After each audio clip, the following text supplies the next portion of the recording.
चलिए मिट्टी पिताजी की गोद में बैठेंगे। लालसा मिठाई बाई हो बाबूजी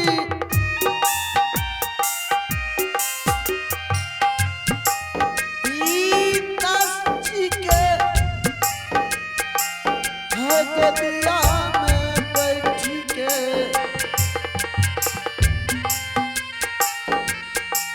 बारा खुशी है भैलई हो बाबूजी आजू बैठला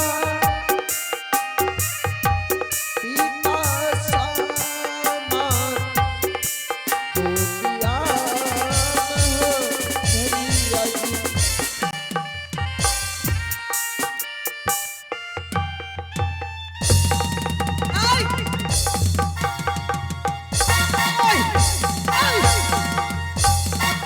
महारानी, क्या तुम पागल हो चुके हो महारानी? हाँ, मैं पागल हूँ स्वामी जी। मैं आपको क्या बोली थी कि अपना बेटा उत्तम के सिवा आपकी गोद में कोई दूसरा लड़का नहीं बैठना चाहिए। तो बताइए लड़का कौन है? महारानी, ये बात मुझसे पूछने से पहले हाँ, तुम स्वयं अपनी उत्तम कुमार से पूछ सकती हो। क्या? वो बालक कौन है? अरे उत्तम, हम कौन है रे? ये मेरा मित्र है माँ। तुम्हारा मित्र है? हम जंगल जाने से पहले तुम्हारा कोई मित्र नहीं था और जंगल से आए हो और कहता है ये मेरा मित्र है। ये कैसी हुई तुम्हारी दोस्ती?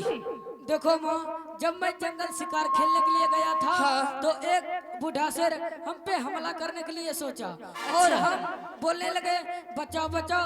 फिर इस भैया ने मेरे जान बचाया और मैं इससे दोस्ती कर लिया। क्या? हे भगवान, स्वामी जी महाराज, आपको तो पहले बोलना चाहिए ये उत्तम कुमार का मित्र है। तुम ऐसे नहीं करते। महारानी, तुम महल से आई दरबार तक हाँ, और इस दरबार में आते ही एक हुंडा जैसे स्टाउट कर दिया। मुझे बताने का वक्त भी नहीं दिया महारानी। तो बताओ मैं कैसे तुम्हें बताते। इस बात से मुझे ऐसा लग रहा है कि तुम्हारी दिमाग एक भैंस के जैसी है। क्या मैं भैंस हूँ? नहीं, तुम नहीं महारानी, तो तुम्हारी दिमाग लग रहा है। ओह, मेरी दिमाग भैंस की तरह है। अरे महारानी सुनो, हाँ, आज मैं तुमसे एक बात कह रहा हूँ। स्वामी जी अब हमसे गलती हो गई, मुझे माफ कर दीजिए। सॉरी, मैं तुम्हें माफ कर दिया, आई एम सॉरी। लेकिन महारानी, हाँ, जिस बच्चे के साथ तुमने गलती किया है उस बच्चे को आज इतना प्यार देना, अच्छा, इतना प्यार, ताकि वो सदा के लिए भूल जाएगा कि मित्र की माँ कड़ी दिमाग की है। स्वामी जी बिल्कुल मैं ऐसा ही करूंगी। जितना लाड कर अपने बेटे उत्तम से करती हूँ उनसे कई गुना ज्यादा उनके मित्र से करूंगी, क्यों नहीं? जो कि ये एहसास भूल जाएंगे। हाँ, तो आप जाइए महल, मैं आपके लिए मैं गरम गरम एक कॉफी बना के रखी हूँ। अच्छा जाइए कॉफी और बिस्कुट खाइए। ठीक है, मैं जा रहा हूँ। तब तक तुम दोनों पुत्र से बातें करो। जोनी बेटा उत्तम, हाँ आजा। अरे रे रे रे। आहा, बेटा उत्तम, हम बता, मैं तुझे जंगल जाने से मना कर रही थी ना, लेकिन तूने मेरी बात को नहीं माना और चला गया जंगल शिकार करने के लिए। हम बेटा उत्तम, जंगल गया तो उधर से तुम अपने मित्र को साथ में लेके आया है। हम इस वक्त तुम्हारा मित्र महल में है और तुम्हारा पिता इस वक्त गया कॉफी पीने के लिए। तो तुम खड़े खड़े मेरा मुंह क्या देख रहे हैं? तो क्या करें? तू भी जा यहाँ से महल और अपने मित्र के लिए गरम गरम नाश्ता लेके आ। ठीक है माँ। जा जा, जल्द से आना। ठीक है माँ, बाय बाय। बाय बेटा। हे भगवान, कितना अच्छा बेटा उत्तम है। मेरे बेटे जैसे यहाँ पर कोई नहीं है। हाँ, माँ, है ना? अगर अनजाने में मुझसे कोई गलती हो गया है तो मुझे माफ कर दो माँ। हरामजादा कहीं का कुत्ता, बता हरामजादा, तूने मेरे स्वामी को गोद में बैठ के हरामजादा, बता तूने किसे पूछकर बैठा था? लेकिन माँ, मैं अपने मर्जी से महाराज के गोद में नहीं बैठे थे, तो किसकी मर्जी से बैठा? मैं तो नीचे जमीन पर बैठ गए थे। बल्कि मित्र जी महाराज मुझे बहुत जिद करने लगे, इसलिए महाराज के कहने अनुसार मैं महाराज के गोद में बैठ गए थे। हरामजादा, मेरे स्वामी को गोद में बैठने कहा कि सिर्फ मेरे बेटे उत्तम कुमार का है। हरामजादा, तुम्हारे जैसी भिखारी गिरी साला, मैं अभी तुझे बता दूं इसका अंजाम क्या होता है। कर तो हरामजादा। ये क्या कर रही हो? हरामजादा, मैं तुझे हरामजादा, साला।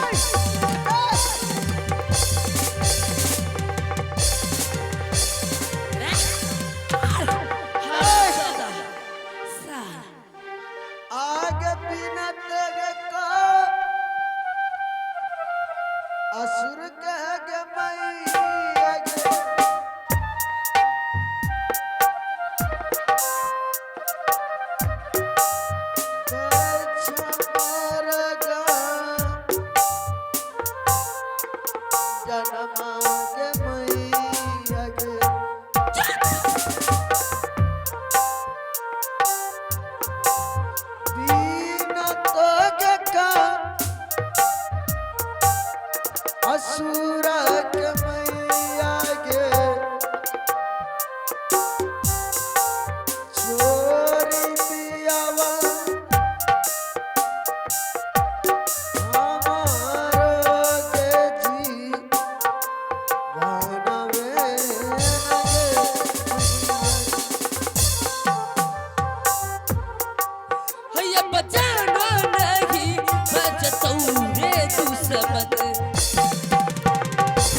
जनताई के मैया गे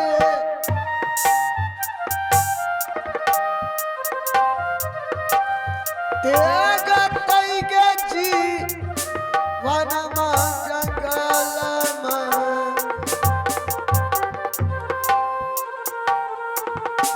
तेगा तई के जी वनमा के मैया गे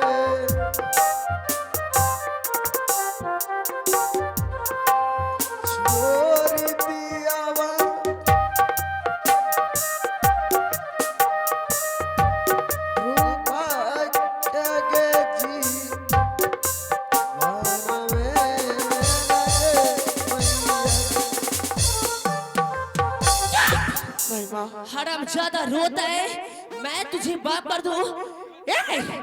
अगर तू बचना चाहता है तो अब इसी वक्त मेरा बेटा उत्तम गए हैं तुम्हारे लिए नाश्ता लाने के लिए, और नाश्ता लेकर जैसे आएंगे मेरे बेटे उत्तम के सामने मेरा बड़ाई करना। ठीक है माँ। हाँ, और अपने आंख से आंसू मत बहाना। ठीक है माँ। चल अपने आंख आंसू पोंछ। पोंछ लिए माँ। पोंछ लिया। और मेरे बेटे उत्तम के सामने मुस्कुरा के बातें करना, क्या समझा? ठीक है माँ। हाँ, और लगता है मेरे बेटा उत्तम आने वाला है।